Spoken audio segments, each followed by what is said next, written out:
ಇವತ್ತು ನಾವು APMC ಅರ್ಕೋಡ್ ಮಾರ್ಕೆಟಲ್ಲಿ ಇವತ್ತಿಗೆ ನಿನ್ನೆಯ ಈ ರಾಗಿ ಕಳ್ಳಾಟ ಅನ್ನೋ ಒಂದು ಕಾನ್ಸೆಪ್ಟಲ್ಲಿ ಈ ದಾರಿಲಿ ಎಷ್ಟು ರೋಡ್ ಆಗುತ್ತೆ, ಎಷ್ಟು ಚೀಲ ಹೋಯ್ತದೆ, ಎಷ್ಟು ಟನ್ ಹೋಯ್ತದೆ ಅನ್ನೋದನ್ನು ಕಂಡುಹಿಡಿದಾಗ 29ರಿಂದ 30 ಚೀಲದವರೆಗೂ ಕಡಿಮೆ ಹೋಗಿ ಮೋಸ ಮಾಡಿಬಿಟ್ಟು ರೈತರ ಹೆಸರಲ್ಲಿ ರೋಕ ಮಾಡ್ತಾ ಇದೆ. ದಳ್ಳಾಳಿ ಹೆಸರುಗಳಿಗೆ ಬಿಟ್ಕೊಂಡು FIDನ ರೈತರು ನಿಜವಾದ ರೈತನ 2 kg 3 kg ತಂದಂಥ ರಾಗಿನ ಚೀಲಗಳನ್ನು ಕಿತ್ಕೊಂಡು ಎಲ್ಲನೂ ಇದು ಮಾಡಿದ್ದು. ನೆನ್ನೆ ಕಂಪ್ಲೇಂಟ್ ಮಾಡಿದ್ದು. ಇವತ್ತು ಫುಡ್ ಕಾರ್ಪೊರೇಷನ್ನಿಂದ ನಮ್ಮ ಅನುರಾಧ ಮೇಡಮ್ ಅವರು ಬಂದಿದ್ದಾರೆ. ಈ ತಾಲೂಕು ದಂಡಾಧಿಕಾರಿಗಳಾದಂಥ ತಹಸೀಲ್ದಾರ್ ಅವರ ಫುಡ್ ಸಿರಿಸ್ತಾರದಂಥ ಮಂಜಣ್ಣವರು ಎಲ್ಲ ಬಂದು ಇವತ್ತು ರೈತರು ಮತ್ತು ಈ ಅಧಿಕಾರಿಗಳ ಸಭೆಯನ್ನು ಕರೆದು ನಾಳೆಯಿಂದ ಒಂದೇ ಒಂದು ಅಕ್ಕಿ 50 kg 600 ಗ್ರಾಮ್ ಅಕ್ಕಿ ತಗೋಬೇಕು, ಇಲ್ಲಿ 400 ರಾಗಿ ತಗೋಬೇಕು. ಅದೇ ರೀತಿ 400 ಚೀಲ ಏನಾದ್ರು ಹೋದರೆ 400 ಚೀಲ ಇಂಟು 50 kg 600 ಗ್ರಾಮ್ ನಂಗೆ ಎಷ್ಟು ವೆಯ್ಟ್ ಬರ್ತದೆ ಚೀಲ ಕಳೆದು ಅಷ್ಟು ವೆಯ್ಟ್ ಕರೆಕ್ಟಾಗಿರ್ಬೇಕು. ಒಂಚೂರು ಹೆಚ್ಚು ಕಡಿಮೆ ಆದರೆ ಮತ್ತೆ ಇವತ್ತು ಏನು ಈ ಅಧಿಕಾರಿಗಳು ಈ ಲೋಕಲ್ ಇದ್ದಾರೆ ಇಲ್ಲಿ ಮತ್ತು ರಾಮನಾಪುರದಲ್ಲಿ ಅವರನ್ನು ಈ ಕೆಲಸದಿಂದ ವಜಾ ಮಾಡಬೇಕು. ನಮಗೆ ಬೇರೆಯವ್ರನ್ನ ಬೇರೆ ತಾಲೂಕರನ್ನ ಹಾಕಿಕೊಡ್ಬೇಕು ಅಂತ ಕೇಳಿದ್ವಿ. ಅಷ್ಟಕ್ಕೂ ಮುಖ್ಯವಾಗಿವ್ರೆ ಮೊನ್ನೆ ದಿನ ಹಿಡಿದಂಥ 45 ಮೂಟೆ ರಾಗಿನ ಕಚ್ಚಿಬಿಟ್ಟು ಹಿಡಿದಂಥ ರೈತರು ಹಿಡಿದಂಥ ರಾಗಿನ ತಂದು ಇವತ್ತು ಇದೇ RMC ಒಳಗಿರೋ ಅಂತ ಆಫೀಸ್ಗೆ ಹಾಕಬೇಕು ಅಂತ ಇದೆ. ಮತ್ತು ಅದೇ ರೀತಿ ಮೊನ್ನೆ ಯಾರೋ ಒಬ್ಬರು ರೈತರು FID ಮಾಡಿಬಿಟ್ಟು ಯಾವುದೋ ಪಡಿತರ ಚೀಟಿ ಹಾಕಿ ರೈತರಿಗೆ ಹೋಗ್ಬೇಕಂತಹ ರಾಗಿನ ತಂದು ಇವತ್ತು RMCಗೆ ಹಾಕಿದ್ರು. ಅದನ್ನು ಹಿಡಿದು ನಾವು FIDಗೆ ರಿಜೆಕ್ಟ್ ಮಾಡಿದ್ದು. FID ರಿಜೆಕ್ಟ್ ಆಗಿಬಿಟ್ರೆ ಕಳ್ಳ ತಪ್ಪಿಸ್ಕೊಳ್ಳೋಕ್ಕಲ್ಲ. ಯಾರು ತಂದು ಇದನ್ನು ರಾಗಿ ಬಿಟ್ಟಿದ್ದಾರೆ ಅವ್ರ ಮೇಲೆ ಕೇಸ್ ಹಾಕಬೇಕು ಅಂತ ಹೇಳಿದ್ವಿ. ಅದಕ್ಕೂ ಅವ್ರು ಒಪ್ಕೊಂಡು ಹೋಗಿದ್ದಾರೆ. ಮುಂದಿನ ದಿನಗಳಲ್ಲಿ ರೈತರಲ್ಲಿ ವಿನಂತಿ ಮಾಡ್ತೀನಿ. ಇವತ್ತು ಹೆಂಗೆ ನಿಜವಾದ ರೈತರು ಬಂದಿದ್ರೆ ನಿಜವಾದ ರೈತರು ನೀವು ಯಾವತ್ತೂ ಹೆದರಬೇಡಿ. ಯಾವುದೇ ಕಲ್ಲು ಮಣ್ಣು ಏನೇ ಇದ್ರು ಏನು ಪೂರಾ ಕಲ್ಲು ತುಂಬಿಕೆ ಬರಲ್ಲ. ಧೂಳು ಭೂಮಿ ಮೇಲೆ ಬೆಳೀತಿರೋದು ನಾವು ದಿನ ಹೇಳ್ತಾನೆ ಇದ್ವಿ. ಭೂಮಿಲೇ ಇರ್ತದೆ, ಭೂಮಿಲೇ ಬಡಿಯೋದು, ಕಲ್ಲು ಇದ್ದೇ ಇರುತ್ತೆ. ಕ್ಲೀನ್ ಮಾಡ್ಕೊಂಡು ತಿನ್ಬೇಕು, ಹಂಗೆ ತಿನ್ನಕ್ಕಲ್ಲ ತಂದಿರೋದು ನಾವು. ಬಾಕಿ ದಳ್ಳಾಳಿಗಳು ತಂದಂಥ ರಾಗಿನ ರೈತರ ಹೆಸರ ಮೇಲೆ ದೋಖ ಮಾಡ್ತಾ ಇದ್ದಾರೆ.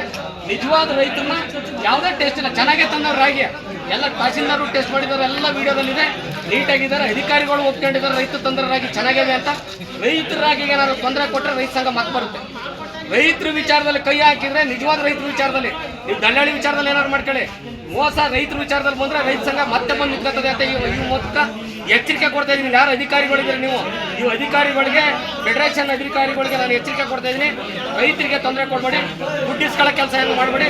ನೀವು ಯಾರಿಗೂ ₹1 ಉಳ್ಕೊಬೇಡಿ. ಯಾಕೆಂದ್ರೆ ಇಲ್ಲಿವರೆಗೂ ನಾವು ತಾಳ್ಮೆ, ಭಾರಿ ತಾಳ್ಮೆಯಿಂದ ಎಲ್ಲ ನಮ್ಮರೆ, ಊಟಗಾರರು ನಮ್ಮರೆ, ಅಧಿಕಾರಿಗಳು ನಮ್ಮರೆ ಅಂದರೆ ಅವರು ದೋಖ ಮಾಡಕ್ಕೆ ಬಂದವ್ರೆ. ರೈತರ ದುಡ್ಡು ಹೊಡ್ಕೊಂಡು ಜೀವನ ಸಾಕ್ಬೇಕು ಅಂತ ಯಾವುದೇ ಕಾರಣದೇ ಅವನು 10 ಪೈಸೆ ಕೊಡ್ಬೇಡಿದ್ದಾರೆ. ನಿಮ್ಮ ಪರವಾಗಿ ರೈತ ಸಂಘ ಸದಾ ಇರ್ತದೆ. ನೀವೇ ಚೆಲ್ಲಿದ್ರೆ ನೀವೇ ಎದುರಿಸ್ಬೇಕು. ನಿಮ್ಮ ಜೊತೆ ನಾವಿರ್ತೀವಿ, ಯಾರಿಗೂ ಹೆದರೋದೇನಿಲ್ಲ. ನಿಮ್ಗೆ ಯಾರೇ ಮೋಸ ಮಾಡಿದ್ರು ನಿಂತ್ಕೊಳ್ಳಿ, ನೀವು ಗಟ್ಟಿಯಾಗಿ ನಿಂತ್ಕೊಳ್ಳಿ. ಎದ್ರ ಅಂತಲ್ಲ, ಹೆಂಗಸರು ಬಂದ್ರು ನಿಂತ್ಕೊಳ್ಳಿ. ಯಾರು ಮೋಸ ಮಾಡೋಕ್ಕಾಗಲ್ಲ. ನಿಮ್ಮ ಜೊತೆ ರೈತ ಸಂಘ ಇರುತ್ತೆ. ಇಡೀ ತಾಲೂಕು ರೈತ ಸಂಘ ಪ್ರಾಮಾಣಿಕವಾಗಿ ಕೆಲಸ ಮಾಡ್ತಾ ಇದೀವಿ, ನಿಮ್ಮ ಜೊತೆ ಇರ್ತದೆ. ಮತ್ತೆ ನಮ್ಮನ್ನ ಭಯ ಮಾಡಬೇಡಿ. ಯಾಕೆಂದ್ರೆ ನಾವು ನಿಮ್ಗಾಗಿ ಕೆಲಸ ಮಾಡ್ತಾ ಇರೋದು. ಪದೇ ಹೇಳ್ತೀವಿ, ನಿಮ್ಗಾಗಿ ಕೆಲಸ ಮಾಡೋದು. ನೆನೆ ದಿನ ನೋಡಿ ಇಷ್ಟು ಡಾಕ್ಯುಮೆಂಟ್ಸ್ ಅನ್ನ ಗೋಡನ್ ಒಳಗೆ ಮುಚ್ಚಿ ತಗೊಂಡ್ಬಂದಿದ್ವಿ ನಾವು. ಅಲ್ಲಿ ನಮಗೆ ಲಂಚದ ಅಭಾವನ ಆರೋಪ, ಲಂಚನ ಕೊಡ್ತೀನಿ ಬನ್ನಿ, ನೀವು ದಮ್ಮೆ ಅಂತೀನಿ ಬನ್ನಿ, ಖಾಲಿ ಬೀಳ್ತೀನಿ ಬನ್ನಿ ಅಂತ ಬಂದಿದ್ರು. ಆ ದುಡ್ಡನ್ನು ಹೇಳಕ್ ಹೋದ್ರೆ ಹೆದರೋಗ್ಬಿಡ್ತೀರಿ ನೀವು. ಬೇರೆಯವ್ರು ಯಾರೇ ಆಗಿದ್ರು ದುಡ್ಡು ಇಸ್ಕೊಂಡು ಮನೆಗೆ ಹೋಗೋರು ಬೇಡ ಅಂತ. ನಾವು ರೈತ ಸಂಘರು, ನಾನು ಹುಚ್ಚಪ್ಪನವ್ರ ಮಗ, ಪ್ರಾಮಾಣಿಕವಾಗಿ ಕೆಲಸ ಮಾಡ್ತಾ ಇದ್ದೀನಿ. ಈ ದುಡ್ಡಿಗೆ ಯಾರೂ ಆಸೆ ಪಡಲ್ಲ. ನೆನೆ ದಿನ ನನ್ನ ಜೊತೆ ಇದ್ದನಿಗೆ ಇನ್ನೊಬ್ಬರಿಗೂ ದುಡ್ಡು ಕೊಡಕ್ಕೆ ಹೋಗಿದ್ರು. ಅವ್ನು ಇಸ್ಕೊಂಡ್ರೆ ಹೊಡಿತಾನೆ, ನನಗೆ ಚಪ್ಪಲಿಲ್ಲ ಹೊಡಿತಾನೆ ಅಂತ ಹೇಳಿ ಅವ್ನು ಇವತ್ತು ಬಂದಿಲ್ಲ. ಯಾಕೆಂದ್ರೆ ಅವನಿಗೆ ನೋವಾಗಿದೆ. ನನಗೆ ದುಡ್ಡು ಕೊಟ್ಟು ಇವನು ಅವನ ಮೇಲೆ ಕೆಟ್ಟ ಹೆಸರು ತಂದು ಪಾಪ ಅಷ್ಟು ದೂರಾಡ್ಕೊಂಡು ಕೆಲಸ ಮಾಡ್ತಾರೆ. ನನ್ನ ಮೇಲೆ ಬೇಕು ಅಂತ ನಾನು ಬರೋದಿಲ್ಲ ಕಣ್ಣ, ನನಗೆ ದುಡ್ಡಿನ ಆಸೆ ಯಾರು ತಂದು ಜೋಬಿ ಗಿಡಿ ಹಾಕ್ಕೋತಾರೆ ಅಂತ ಹೇಳಿ ಬಂದಿಲ್ಲ. ನಮ್ಮ ಉಪಾಧ್ಯಕ್ಷರು ಬಂದಿಲ್ಲ ಪಾಪ. ಯಾಕೆಂದ್ರೆ ನನ್ನ ಮೇಲೆ ಕೆಟ್ಟ ಹೆಸರು ಬರೋದು ಬೇಡ ಅಂತ. ದಯಮಾಡಿ ಯಾರಿಗೂ ಕೊಡಬೇಡಿ. ಯಾರೇ ನನ್ನ ಹತ್ರ ಯಾರು ನಾವು ದುಡ್ಡಿಗೆ ಆಸೆಯಾಗಿ ಈ ಕೆಲಸ ಮಾಡ್ತಾ ಇಲ್ಲ. ಇಡೀ ಜಿಲ್ಲೆಯ ಜನಗಳು ನೋಡಬೇಕು. ಪ್ರತಿಯೊಂದು ಇದಕ್ಕೆ ನೋಡ್ರೆ ಬರೀ ರೈತ ಸಂಘದರೇ ಏನಾದ್ರು ಓಡಾಟ ಮಾಡೋದು. ರಾಜಕಾರಣಿಗಳು ಸತ್ತೋಗಿದಾರ. ರಾಜಕಾರಣಿಗಳು ಈ ತಾಲೂಕಲ್ಲಿ, ಈ ಜಿಲ್ಲೆಯಲ್ಲಿ ಸತ್ತೋಗ್ಯವ್ರ. ಯಾರೋ 2 ಜನ, ಯಾರು ಚಂದ್ರರಾವ್ ಕೊಟ್ಟಿದ್ದರೊಬ್ರು, ಅರ್ಸಿಕೆರೊಬ್ರು, ಬಾಕಿ ಎಲ್ಲ ಜಿಲ್ಲೆಯವರೆಲ್ಲ ಸತ್ತೋಗ್ಬಿಟ್ಟಾರ. ತಾಲೂಕರು ಎಲ್ಲ ರಾಜಕಾರಣಿಗಳು ಸತ್ತೋಗಿದಾರನ್ರಿ ನೀವು. ಇಷ್ಟು ಭ್ರಷ್ಟಾಚಾರ ನಡೀತೈತೆ. ಇಷ್ಟು ಜನ ಹಿಂಗೆ ಹಗಲು ಧಾರಣೆ ಮಾಡ್ತಾವ್ರು. ರಾಗಿಲಿ 30 ಚೀಲ 40 ಚೀಲ ರಾಗಿ ರೋಡನ್ನ ರೈತರು ಬೆಳ್ಕೊ ಬಂದಂತ ರಾಗಿನ ಔಷಧಿ ಬರಲ್ಲ, ಜೋಳಕ್ಕೆ ಬರಲ್ಲ, ಸಬ್ಸಿಡಿ ಬರಲ್ಲ, ಗೊಬ್ಬರ ಬಂದ ಬರಲ್ಲ, ಹೊಗಸಬ್ಬಿ ಹೋಗತ್ತೆ ಬರಲ್ಲ. ಇಲ್ಲಿ ಯಾವುದೋ ರೈತ ಬೆಳೆದಿರೋಂಥ 6 ಕಾಸು 3 ಕಾಸಿನ ರಾಗಿಗೆ ಬಂದು ಈ ನರಿ ದಳ್ಳಾಳಿಗಳು ನಿಂತ್ಕೊಂಡು ಇವತ್ತು ರೈತನ ಸಾವಿಂದ ಹೊಡೆಗೆ ನೂಕೊಂಡಿದ್ದಾರೆ. ನೀವೆಲ್ಲ ದಯಮಾಡಿ ಪದೇ ರಾಜಕಾರಣಿಗಳಲ್ಲಿ ಎಚ್ಚರಿಕೆ ಹೇಳ್ತಾ ಇದ್ದೀನಿ. ನಿಮಗೆ ಇನ್ನೇನು ಹತ್ರ ಬಂದಿದೆ, ಇನ್ನೇನು ನಿಮ್ಮ ಆಟ ಮುಗಿದೋಗುತ್ತೆ. 2 ವರ್ಷ ಆಟ. ನಿಮ್ಮ ಗೆಲ್ಲಬೇಕು ಅಂದ್ರೆ ರೈತರ ಮುಖಾಂತರ ನೋಡೇ ಗೆಲ್ಲಬೇಕು.